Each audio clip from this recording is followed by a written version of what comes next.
Hello everyone, this is CA Prajakta Monghe. Hope आप सब लोगों की प्रिपरेशंस बहुत अच्छे से चल रही हैं for the upcoming examination. As you all know, we have been discussing the different case scenarios that have been given by the institute for the May and November 23 examination. We have already discussed some of the case scenarios. I'll be providing you the links of the previous video along with this. The case scenario that I'm going to discuss in this video is case scenario 21. This scenario is mostly based on TDS and TCS major provisions in which there have been amendments in the last 1 to 2 years. As I always say in all of my videos and whenever I take my classes, that जब भी आप कोई भी topic में amendment आता है तो that becomes very very important.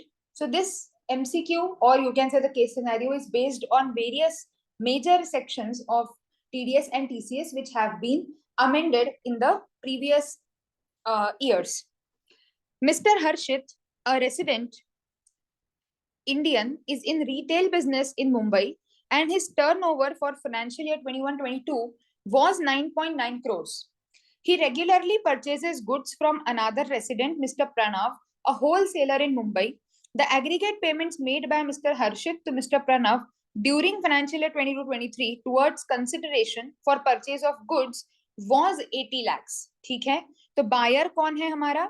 Mister हर्षित जो है वो बायर है, 9.9 का इनका टर्नओवर है और वो प्रणव से खरीद रहे हैं 80 लाख के गुड्स। ठीक है, आई होप आप लोगों को क्लिक हो गया होगा हम कौन से सेक्शन की बात कर रहे हैं। कहीं ना कहीं हमारा जो क्वेश्चन है वो जा रहा है 2060-1H और 194Q की तरफ।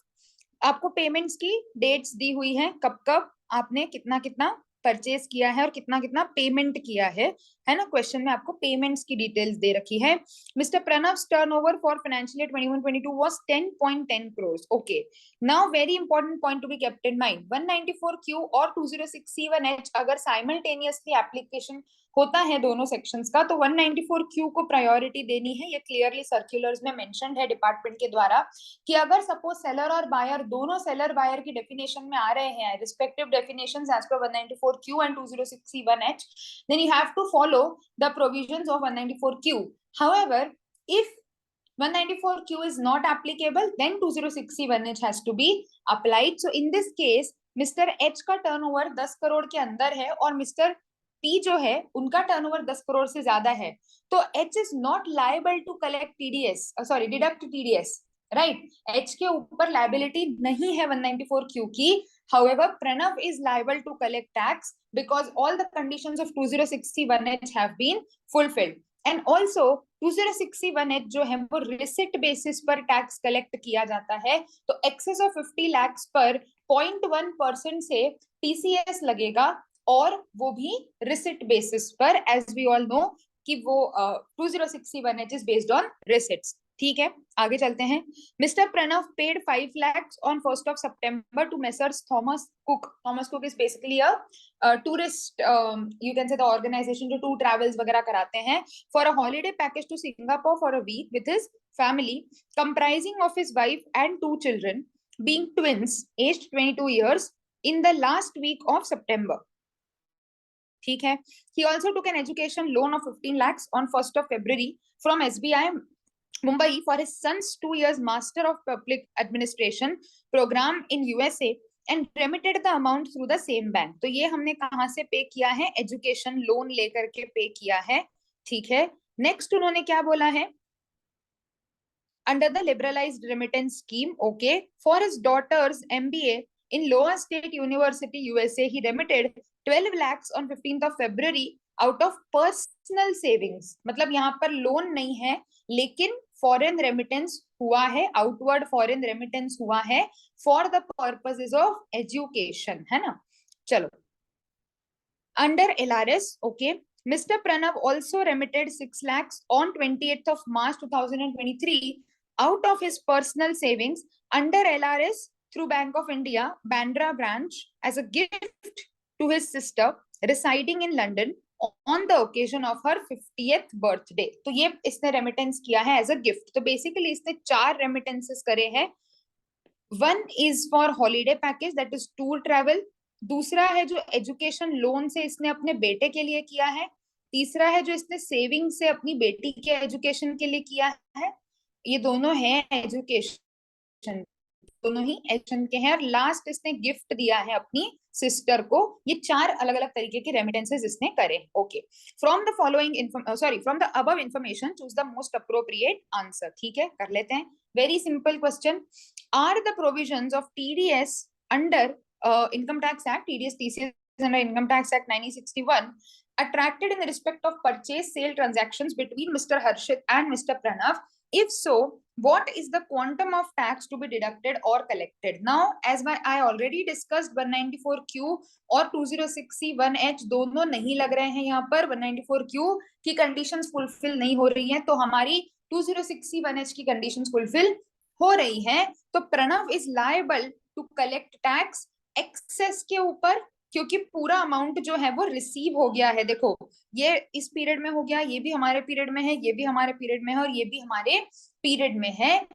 सो टोटल अमाउंट जितना भी है, as soon as you cross the threshold of 50 lakhs, आपको रिस्पेक्टिव डेट्स पर जो भी कंसिडरेशन मिल रहा है उसके साथ 0.1% से क्या करना पड़ेगा, टैक्स कलेक्ट करना पड़ेगा। ठीक है, तो टीसीएस के प्रोविजंस लगेंगे। फर्स्ट क्वेश्चन का आंसर है सी।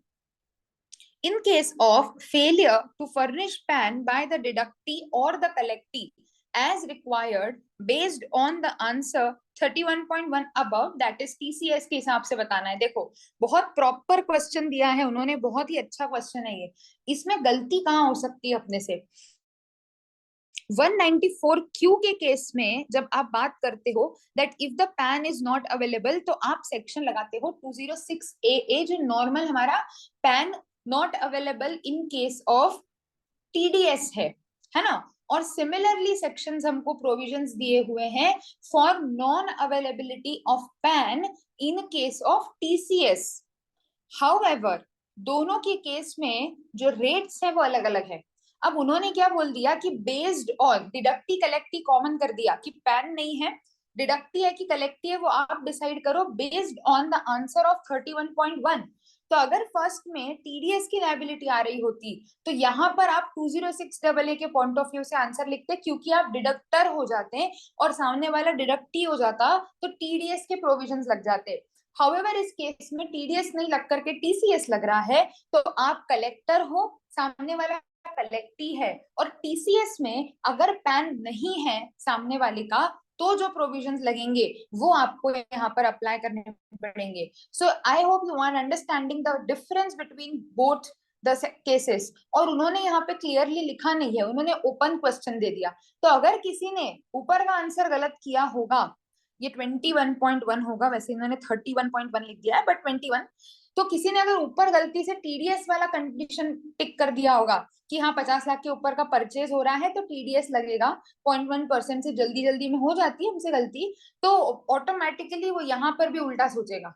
आ रही है बात समझ में? तो इससे एक चीज हमेशा ध्यान रखो, एक बहुत इंपॉर्टेंट टिप है, जब भी दो क्वेश्चंस कनेक्टेड हैं, just once read the question once more, एक बार कंफर्म हो जाओ कि यार ये गलत हुआ तो ये भी गलत हो जाएगा, तो पहले ही श्योर हो जाओ कि ऊपर में हमसे कोई चीज छूटी तो नहीं है ना। Don't be into a thing कि हाँ चलो वो तो हो गया, तो उसके बेसिस पे फटाफट इसका आंसर देके खत्म करें। So this point is to be kept in mind. Now क्योंकि हमारे केस में टीसीएस एप्लीकेबल हो रहा है, हम 206CC के हिसाब से हायर रेट लगाएंगे। और उस प्रोविजन में आपको क्या बोला गया है, ट्वाइस द रेट और 5% whichever is higher. However, in case of 206C1H the rate will be 1%, तो 1% हमारा आंसर हो जाएगा। अब देखो इसमें इन्होंने 20% भी दिया है, 5 भी दिया है, 1 भी दिया है, कंफ्यूज करने के लिए, है ना। So keep this things in mind. Is Thomas Cook required to collect tax at source on the receipt of 5 lakhs from Mr. Pranav for holiday package to Singapore? If so, what is the amount of tax to be collected? So yes, tax has to be collected as the payment is done for the remittance is done for foreign travel or tour package. So therefore यहाँ पर पूरा 5% के हिसाब से TCS collect हो जाएगा। So that is 25,000 you have to pay the amount. जो limits है वो सिर्फ स्पेसिफिक पर्पसेस में है ना, जो 7 लाख की लिमिट्स है वो सिर्फ स्पेसिफाइड पर्पसेस में है। चलिए आगे देखें। What is the amount of tax to be collected from Mr. Pranav in respect of the remittance of amounts overseas for his sons and daughters education? सन का जो एजुकेशन है वो लोन से हुआ है और डॉटर का जो एजुकेशन है वो सेविंग से हुआ है. पर्पस सेम है, लेकिन जब आप लोन लेकर के पैसा बाहर भेजते हो तो टीसीएस का रेट कम है, और जब आप खुद के सेविंग से पैसा बाहर पढ़ाई के लिए ही बाहर भेजते हो तो टीसीएस का रेट अलग है. हाँ, हालांकि इन दोनों ही केसेस में आपका जो अमाउंट है वो पर्पस सेम है, that is educational purposes. So in this particular case आपका जो अमाउंट है that is liable for TCS at the prescribed rates. So now in the first case, both the cases 7 lakhs की limit तो लगेगी because this is other than tools वाला चीज, तो purpose तो हमारा फुलफिल हो रहा है.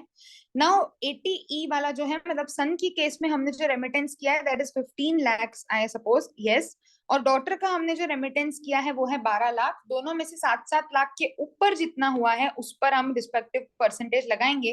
15 में से 7 लाख घटा दिए, 8 लाख पे 0.5% से टीसीएस लगेगा because it is from education loan under section 80E. And on the in the case of daughter आप 12 में से 7 घटाओगे, 5 लाख का आपको 5% के हिसाब से टैक्स टीसीएस एप्लीकेबल होगा. So the answer will be option number C, 21.4, option number C. चलिए last case 21.5. Are TCS provisions attracted in respect of remittance of gift to sister? If so, what is the amount of tax to be collected from Mr. Pranav? Yes, attract हो जाएंगे क्योंकि हमारे conditions जो हैं उसके according हमारी amount exceed हो गया है.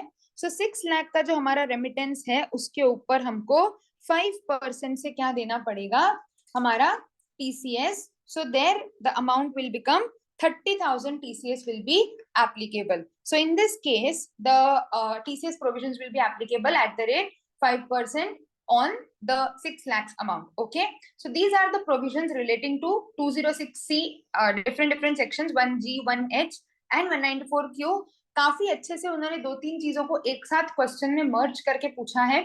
इन दिस पर्टिकुलर केस हमने बहुत छोटी छोटी बातों को ध्यान दिया. Foreign remittance is a very important thing for the examination, so pay attention to that section. TCS अब धीरे धीरे बहुत इंपॉर्टेंट होता जा रहा है. इनिशियली जब TCS आया था सेक्शंस कम थे, बहुत ज्यादा पूछते भी नहीं थे एग्जाम में, बट अब से पिछले कुछ समय से TCS is also very very important. Also income tax department is making very frequent amendments in the provisions of TCS as well. So हमेशा जब भी कोई चीज डिपार्टमेंट की उसमें होती है कि हाँ इसको हम बार बार चेंज करें, जैसे फॉरेन रेमिटेंस में ही आपके पीरियड के बाद जो है वो फिर से चेंजेस आ गए. So regularly they are amending these provisions, so obviously this becomes of utmost importance for us. Also keep one more point in mind that 194Q और 206C 1H का जो क्रॉस एप्लीकेबिलिटी के कंडीशंस हैं और जो इनके ऊपर सर्कुलर्स इशू हुए हैं उन पर भी क्वेश्चन आने के पूरे प्रोबेबिलिटीज बनते हैं. So go through all those provisions very well. We discussed in this case and I explained you the provisions before directly going on to the answer. I hope it was very clear. The question was clear to you. In case of any doubts, feel free to contact. All the best.